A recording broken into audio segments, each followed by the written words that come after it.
Welcome to Suman TV. నేను మీ నవీన్. ప్రస్తుతం నేను ట్రీట్మెంట్ రేంజ్ హాస్పిటల్లో ఉన్నాను. మనతో ఉన్నారు వాస్కులర్ సర్జన్ డాక్టర్ దత్తాత్రేయ గారు. హాయ్ సార్, నమస్తే అండి. నమస్తే. డయాబెటిక్ ఉన్నవాళ్ళు ఇంట్లో 5 మంది ఉన్నారంటే ఒక్కరికైనా సరే డయాబెటిక్ ఉన్న వాళ్ళు అయితే ఉంటారు సార్. సో అట్లాంటి వాళ్ళు తస్మాత్ జాగ్రత్తగా ఉండండి. ఎందుకంటే మీ కాళ్ళల్లో చీమలు పాకుతున్నట్లున్నా, అదేవిధంగా కొన్ని రకాల సెన్సేషన్ తిమ్మిర్లలాగా ఉన్న లైట్ తీసుకున్నారంటే మాత్రం మీకు డయాబెటిక్ ఫుట్ అటాక్ అయ్యే అవకాశం ఉంది అని చెప్పేసి మీరు ఆఫ్ ది రికార్డ్ నాతో అన్నారు. సో అసలు ఈ డయాబెటిక్ ఫుట్ అంటే ఏంటి? డయాబెటిక్ ఉన్న వాళ్ళలోనే ఇది రావడానికి రీజన్ ఏంటి సార్? సో ఈ డయాబెటిక్ ఫుట్ అంటే ఏంటిదంటే, కొన్ని సంవత్సరాల తర్వాత పేషెంట్కి షుగర్ ఉన్న తర్వాత షుగర్ వల్ల కొన్ని ఆర్గాన్స్ డ్యామేజ్ అవుతాయి. షుగర్ అనేటువంటిది చాలా చెడ్డ జబ్బు. మనం రెగ్యులర్గా దాన్ని కంట్రోల్లో లేకుంటే, కంట్రోల్లో పెట్టుకుంటే మనకి పెద్ద ప్రాబ్లం ఉండదు. బట్ షుగర్ ఉండే కొద్దీ కొన్ని సంవత్సరాలకి కొన్ని ఆర్గాన్స్ని డ్యామేజ్ చేస్తుంది. ఇందులో మనకు ప్రథమంగా కళ్ళు, కిడ్నీ, దాని తర్వాత కాళ్ళల్లో పెరిఫరల్ న్యూరోపతి అనేటువంటి ఒక కంప్లైంట్ వస్తుంది. సో ఈ పెరిఫరల్ న్యూరోపతి అంటే ఏంటిది అంటే, మన కాళ్ళకి ఏవైతే స్పర్శ జ్ఞానాన్ని తీసుకెళ్తాయో బ్రెయిన్ వైపుకి, ఈ నరాలకి తాలూకు రక్తనాళాలు అనేటువంటి బ్లాక్ అయిపోతాయి ఈ షుగర్ వల్ల. ఎప్పుడైతే నరం అంటే మన ఎలక్ట్రిక్ ఎనర్జీని ఏదైతే తీసుకెళ్తుందో, అలాగే మన కాళ్ళ నుంచి బ్రెయిన్ వైపుకి తీసుకెళ్లి మనం ఏం చేయాలి అనేది మనకు రెస్పాన్స్ ఇస్తుంది. ఈ రక్తనాళాలు, దానికి సప్లై చేసే రక్తనాళాలు పాడైపోవడం వల్ల ఈ పేషెంట్ కి స్పర్శ జ్ఞానం కోల్పోవడం జరుగుతుంది. సో ఎప్పుడైతే పేషెంట్ స్పర్శ జ్ఞానం అంటే ఏమేమి వస్తాయి మనకి, టచ్ స్పర్శ అంటే స్పర్శ, టెంపరేచర్ వేడి చల్లగా అనేటువంటిది రికగ్నైజ్ చేయగలగాలి. పెయిన్ అంటే ఒక దెబ్బ తగిలింది కాల్కి మనకు అనగానే మనం ఎంపటే రెస్పాండ్ అవుతాం, నొప్పి అనేది రావడం వల్ల. బట్ ఈ పేషెంట్ కి ఇవి సరిగా ఉండవు. ఎప్పుడైతే ఇవి సరిగా ఉండవో పేషెంట్ ఏదైనా చిన్న గాయమైనా కూడా అలాగే నడుస్తూ ఉంటారు. ఫర్ ఎగ్జాంపుల్, మనం most of the Indian population daily labourers కానీ, అగ్రికల్చరల్ లేబరర్స్ కానీ, లేదా మన ఫ్యామిలీ లేడీస్ కానీ, వీళ్ళు హోమ్ మేకర్స్ కానీ వాటర్ లో రెగ్యులర్ గా వర్క్ చేయడం జరుగుతుంది. సో ఈ వాటర్ లో రిపీటెడ్ గా కాలు తడవడం వల్ల కాళ్ళ వేళ్ళ మధ్యలో, ఏవైతే కాలు వేళ్ళ మధ్యలో చర్మం అనేటువంటిది సాఫ్ట్ అయిపోవడం వల్ల క్రాక్స్ ఏర్పడతాయి. పొడి పొడిగా అయిపోయిన తర్వాత వాటర్ లో రెగ్యులర్ గా తడవడం వల్ల క్రాక్స్ ఏర్పడతాయి. ఆ క్రాక్స్ నార్మల్ పర్సన్ కి అయితే పగుళ్ళు, పెయిన్ అనేటువంటిది రావడం వల్ల దానికి ఏ ఆయింట్మెంట్ రాసుకోవడమో, డ్రెస్సింగ్ చేసుకోవడమో చేస్తారు. బట్ వీళ్ళకి ఆ స్పర్శ జ్ఞానం లేకపోవడం వల్ల వర్క్ అలాగే చేసుకుంటాం. దీంతో పాటు ఏదైనా ఇన్ఫెక్షన్ ఆర్గానిజం ఉన్నా, డస్ట్ ఉన్నా ఆ క్రాక్ లో డిపాజిట్ అయిపోతుంది. అక్కడి నుంచి వీళ్ళకి పెయిన్ రావాలి. నార్మల్ పర్సన్ కి పెయిన్ రావాలి, బట్ వీళ్ళకి పెయిన్ రాదు. సో ఆ ఏరియాలోనే ఈ డస్ట్ అంతా పేరుకుపోయి ఇన్ఫెక్షన్ స్టార్ట్ అయిపోయి అల్సర్ అనేటువంటిది ఏర్పడుతుంది. దాని తర్వాత వేడిగా ఉన్నటువంటి ప్రదేశం మీద మనం కాలు పెట్టంగానే, ఎండాకాలంలో ఇప్పుడు ఎండలు స్టార్ట్ అయ్యాయి, మనం బండల మీద కాలు పెట్టంగానే వేడి అనిపిస్తుంది. సో ఎంపటే మనం నీడకి వెళ్ళడమా, చెప్పలేసుకోవడమా చూస్తాం. బట్ వీళ్ళకి ఆ స్పర్శ అనేటువంటిది ఉండదు. సో ఆ వేడి దాని మీద వీళ్ళు అలాగే నడుస్తారు. ఆ వేడికి చర్మం అనేటువంటిది పాడైపోయి బొబ్బలు ఏర్పడదు. ఆ బొబ్బ చితికిపోయి గాయం అనేటువంటిది ఏర్పడుతుంది. దాని తర్వాత మోటార్ న్యూరోపతి. ఇప్పుడు వరకు నేను చెప్పింది సెన్సరీ న్యూరోపతి. మోటార్ న్యూరోపతి అంటే కాళ్ళలో ఉన్న కండరాలకి ఏదైతే నర్వ్ సప్లై ఉంటుందో, ఇది సరిగా లేకపోవడం వల్ల ఆ కండరాలు అనేటువంటి వేస్టేజ్ అవ్వడం జరుగుతుంది. అండ్ కాళ్ళలో వేళ్ళు మనకు వంకర్లు తిరగడం జరుగుతుంది. మీరు చాలా మంది పేషెంట్ కి, డయాబెటిక్ వాళ్ళకి కొన్ని సంవత్సరాల తర్వాత చూసినట్టయితే వేళ్ళు ఇలాగా వంకర్లు తిరిగి. సో దీనివల్ల మనకు వచ్చే ప్రాబ్లం ఏమిటిది? నార్మల్ పేషెంట్ అయితే కాలు ఇలా మోపినప్పుడు మొత్తం ప్రెషర్, మన బాడీ వెయిట్ అంతా కాలు మొత్తం స్ప్రెడ్ అవుతుంది.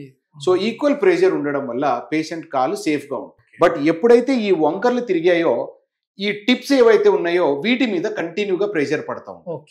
అండ్ ఇక్కడ ఉన్న కండరాలు వేస్ట్ అవడం వల్ల ఈ వేళ్ళ కింద భాగంలో ప్రెషర్ ఏర్పడుతుంది. దాని తర్వాత హీల్ అంటే మన మెడమ అంటాం కదా, ఇక్కడ ప్రెషర్ ఏర్పడుతుంది. సో ఎప్పుడైతే ప్రెషర్ ఎక్కువ ఏర్పడిందో అక్కడ రిపీటెడ్ గా నడిచినప్పుడల్లా దెబ్బ తగలడం జరుగుతుంది చర్మాన్ని. సో చర్మం పాడైపోతుంది, గట్టిగా అయిపోయి గాయం. చూసారా, typical diabetic foot ulcer. So ఇక్కడ గాని, వేళ్ళ మీద గాని, హీల్ లో గాని మనకు ఫామ్ అవుతాం. ఈ సింటమ్స్ అంటే ముందుగానే మేము ఎట్లా గుర్తించాను సార్? పేషెంట్ కి కాళ్ళల్లో బర్నింగ్ సెన్సేషన్, మంటలు అనిపిస్తుంది. ఎస్పెషల్లీ ఈ పాదంలో మంటలు అనిపిస్తుంది వీళ్ళకి. లేదా పిన్నులతోటి గుచ్చినప్పుడు, సూదులతో గుచ్చినప్పుడు ఎలా అనిపిస్తుందో అలాంటి స్పర్శ ఏర్పడుతుంది.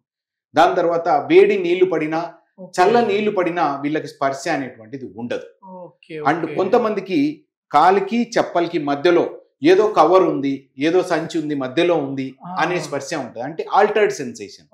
మనకు కాలు మీద చెప్పు వేసుకోగానే చెప్పు ఉంది అనేది తెలుస్తుంది, వీళ్ళకి ఆ స్పర్శ ఉండదు. కాలుకి చెప్పుకి మధ్యలో ఏదో ఉంది సార్ అనే ఫీలింగ్ లో వీళ్ళు ఉంటారు.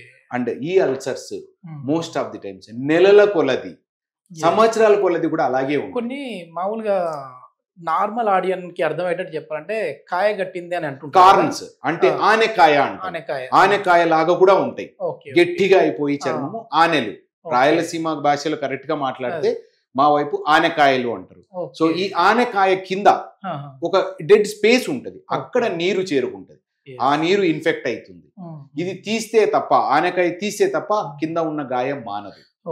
తీసిన తర్వాత గాయం ఇలా తయారైతుంది, అప్పుడే మనకు అది హీలింగ్ అనేటువంటిది వస్తుంది. మన ట్రీట్మెంట్ రేంజ్ హాస్పిటల్లో ఎట్లా ట్రీట్ చేస్తారు సార్ దీనికి? సో డయాబెటిక్ ఫుట్ అల్సర్ అనేటువంటిది స్టేజ్ ని బట్టి మనం ట్రీట్మెంట్ చేస్తాం. So for example early stages లో ఉన్నాయి, చిన్న చిన్న గాయాలు ఉన్నాయి అంటే రెగ్యులర్ గా డ్రెస్సింగ్స్ చేసుకోవడము, కొన్ని రకాల ఆయింట్మెంట్స్ ఉంటాయి, వాటిని అప్లై చేయడం వల్ల ఆ గలీజ్ ఏదైతే ఉందో దాన్ని బయటికి తీసేస్తాం. అల్సర్ పెద్దగా ఉంది అంటే సర్జికల్ డిబ్రైడ్మెంట్, అంటే ఆపరేషన్ థియేటర్ లో అనస్థీషియా మత్తు ఇచ్చి డిబ్రైడ్మెంట్ చేసుకోవాల్సి వస్తుంది. ఇంకా సివియారిటీ వెళ్లే కొద్దీ కాలు బాగా కుళ్ళిపోయింది అనిపించినప్పుడు వేళ్ళని గాని పాదాలని గాని మనం తీసేయాల్సి వస్తుంది. దీన్ని మనం యాంపుటేషన్ అంటాం.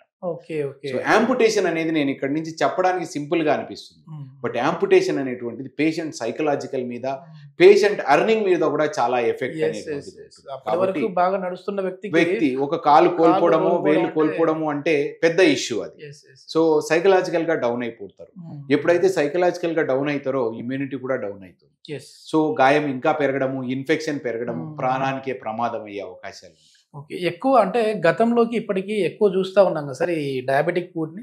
డయాబెటిక్ అనేటువంటిది సంవత్సరం పెరుగుతూనే ఉంది. ఒక రకంగా చెప్పాలంటే భారతదేశము వరల్డ్ లో ఉన్న డయాబెటీస్ అందరిలోకి ఎక్కువ మంది మన దగ్గరే ఉన్నారు. మన డైటరీ హ్యాబిట్స్ అవ్వచ్చు, మన లైఫ్ స్టైల్ చేంజెస్ అయి ఉండొచ్చు, సెడెంటరీ లైఫ్ అయి ఉండొచ్చు, అంటే ఎక్కువ ఫిజికల్ యాక్టివిటీ మనం చేయటం లేదు. దీనివల్ల కూడా మనకు ఎక్కువ డయాబెటిక్ కేసెస్ అనేటువంటివి రికార్డ్ అవుతాం. అండ్ డయాబెటిక్స్ పెరిగింది అంటే దాని కాంప్లికేషన్స్ కూడా పెరుగుతాయి.